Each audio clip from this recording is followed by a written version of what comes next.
Have you ever listened to a person talk for less than a minute and known you weren't going to get along with that person? What did they say? New guy at work. First coffee break, he started complaining about his ex who had full custody of the kids for some unknowable reason, and also how he'd like to slash her throat with a rusty knife. Nice to meet you too. Don't think I'll be taking breaks with you. It was nice of him to clear up why his wife divorced him, and why he couldn't be with his kids. New guy started at my job. We were outside smoking on first break. Keep in mind I have never met nor spoken to this dude in my life. He walks up, lights up his cigarette and says, "You know, I think my severe arachnophobia has transformed into an arachnophilia. I've been watching a lot of spider hentai while masturbating." He then began to describe his new waifu pillow he bought, her name, and his plans to marry her. I was speechless. Asked me, "Do you mind if smoke?" Then proceeded to take out a meth pipe. True story from my Cabbie days. Two young blokes got in the back a good halfway to fucked up. One pulls out a cigarette, said, "Can I smoke this?" I said, "Sorry mate, smoking is banned in these cabs, it's the law even for me." Then I added as a joke, "Weird they go to all the trouble with laws and signs and logos for smoking tobacco and nothing for smoking crack, hey?" No laugh in return, but 2 seconds later I hear the spark of a lighter. "What are you doing back there?" I reply with a lung full of smoke, "Smoking crack." I pretty much just had to shrug at that point. I set myself up for that, and I'd left myself fuck all legs for standing on. I retired that joke from my recycled passenger banter. You live and learn. New guy at work. Super fake by being overly excited and super overly comfortable with everyone in the first minute. He's all mommy, this and poppy, that to everyone and very overly touchy. We were almost all Hispanics there and everyone was uncomfortable. First phone call of the day, he hangs up cursing and taking it super personally that someone hung up on him. Daily occurrence in customer service.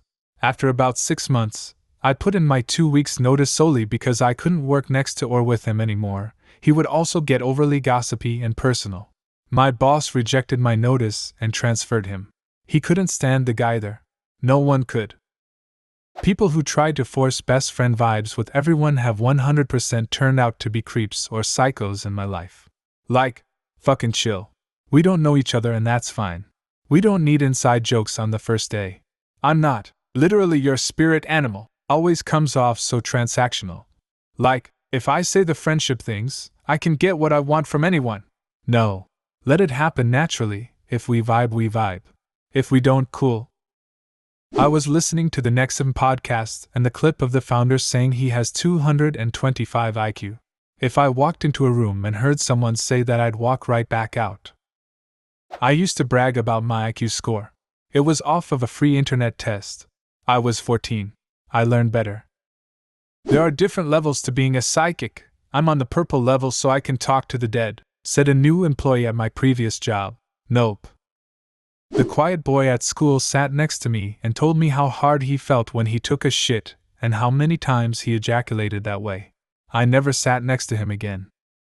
I was in a job interview once and the manager cut me off mid-sentence to jump to a weird conclusion. Him, what do you think the performance of this algorithm would be? Me, oh, it'll be N times. Him, oh, you think it's going to be N? You think it'll be N? That's ridiculous. There's no way it would just be N. Me, you gotta let me finish speaking. He then cut me off mid-sentence twice more during our conversation. We didn't get along. Dude was a total tool. I hate people who do that. They don't listen to a thing you say, like they are counting how long they have to let you talk before they can butt in with their obviously superior comments. They talk negatively about someone else in a very judgy way. There was this mom in my daughter's school who seemed to know everyone. She talked to me and she spoke so bad about these people. Then moments later I saw her interacting in a friendly way with those she was judging. My eyes rolled so much I could see my brain telling me not to get involved with her. And I was right, because by the time school year ends, her friends hated her and they were talking behind her back too. A girl that used to be my best friend is like this. It was the weirdest thing to see her bitch about all these people then have Insta photos up a few days later with them. I didn't notice she did this until our friendship was on the line, so I asked other people if she did this and they said yes too. I met one of my new colleagues at a barbecue that was being hosted by our work.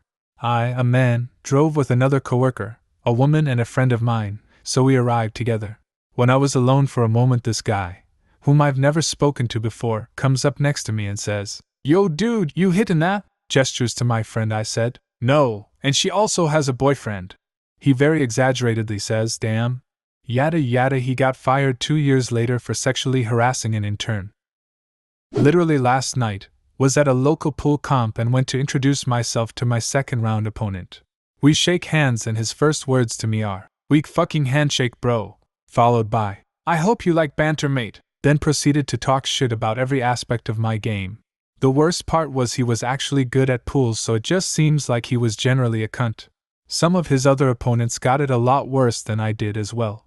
Highlight of the night was when the comp host basically yelled in his face, "Everyone in this room fucking hates you," which received a round of applause. He didn't seem to understand why that was. Just banter bro. Hate when people use banter as a loophole for just straight up being an a-hole. She showed up to a little get-together, and the person who invited her said that they would be taking bets on who could sit with her for more than 30 minutes. $10 per person, winner kept the pot. I assumed they were just being rude and planned to tell her of her friends' plans as soon as she showed up. She walked in, looked at me and scoffed and asked if the gray car outside belonged to me. I said yes. She told me that with the money that car cost I could have bought something nicer. Okay, well whatever. I went to get a drink and sat to watch the crowd gather around her. I already didn't like her, but she went on to tell everyone about how she could never date someone who had a crappy credit score or couldn't pay their vehicles off after buying it. Someone who wanted to quit the contest asked for a cigarette. She opened up her purse and showed everyone a fresh pack of smokes, and then told everyone why she doesn't smoke, and why anyone who asks for a cigarette is either too broke to buy them or doesn't plan ahead of times. The guy asked her for one of her cigarettes. She said no and put them back in her purse. She talked about all the cars she bought. Basically, her parents would co-sign for her and pay the car off to build her credit, and she would give them a few thousand to pay them back. She was nuts and wouldn't stop talking. I disliked her but was also fascinated with her. She was super weird. There was something like 15 to 20 people there and most entered the contest. I think the pot got up to $100 to $120. The winner was just some guy who I didn't know. He spent the money getting everyone McDonald's and beer, so he was pretty cool. She was about 22 to 23. She had just finished getting her high school diploma because she had dropped out to make money, according to her. I think she sold some milkshake things and fitness plans with some MLM. For those wondering what happened to her, I'm not 100% what happened to her. She wasn't my friend, but she did show up to a few parties I was at, and she seemed calmer. She used to bring her own bottle of liquor and wouldn't share, which was kind of funny because on one occasion they caught her filling her bottle with a bottle of Jack that someone had brought and left on the kitchen counter. But she swore that all she drank was Hennessy and Fireball. If she doesn't smoke, why does she have a pack in her purse? And it's not even for sharing, given someone asked and she said no. So she could relish the look in someone's eye when she said no. I hate that our boss is a chick. Bitches make the worst bosses. Lunch break of his first day on the job. You know what? I bet she's never heard it phrased that way before, and would appreciate the feedback. Why don't you tell her before you clock back in? This was over 20 years ago. He didn't work there for long, and that was far from the worst thing he ever said. He was a complete a-hole and proud of it. He called himself Uncle Bully to his nephews and nieces. Years ago, me and my ex-husband went to see a movie with an older colleague of his. Before the movie we had dinner at like a chain restaurant steakhouse type place. Staff on the floor was all 20-ish. I never met this man before, but in the first few minutes of sitting down and looking at the menu he very confidently told us how he came there a lot and flirted with the female staff because they loved the attention. The best part? His daughter worked there. All I could think was how I would literally cringe myself through the floor if I was 20 and my 50-years-old dad came into my place of work and perved on my coworkers because he didn't understand that they only put up with him cause they are paid to do so. I know I'm not supposed to ask, but I need to know. It's not for work or anything. What religion are you? HR manager. I belong to the Church of Our Lady of Perpetual Lawsuits. Reply. Can you send me that in an email? We had just moved into a new house. An older gentleman, he was 65 and I was 35 at the time, came across the street towards me and stuck out his hand. I shook it and he said, "We love new neighbors, as long as they're white." Oof, reminds me of when my parents put their house on the market a few years back, and a neighbor across the street they barely talked to came over and started saying how sad she was to see that they were moving. My mom said something about how she'd make sure to find her some good new neighbors, to which Susan from across the street replied that she's sure they would so long as they didn't sell to any black people. According to my mom, those last two words were a barely audible whisper, as if some black people were hiding in the bushes, just waiting to pounce on a house being up for sale. From that day forward, Susan from across the street had her nickname changed to the much more brief, Racist Susan.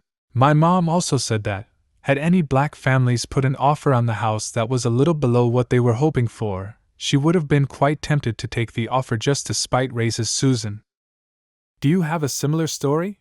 Leave a comment, and subscribe to the channel if you want to see more videos like this one.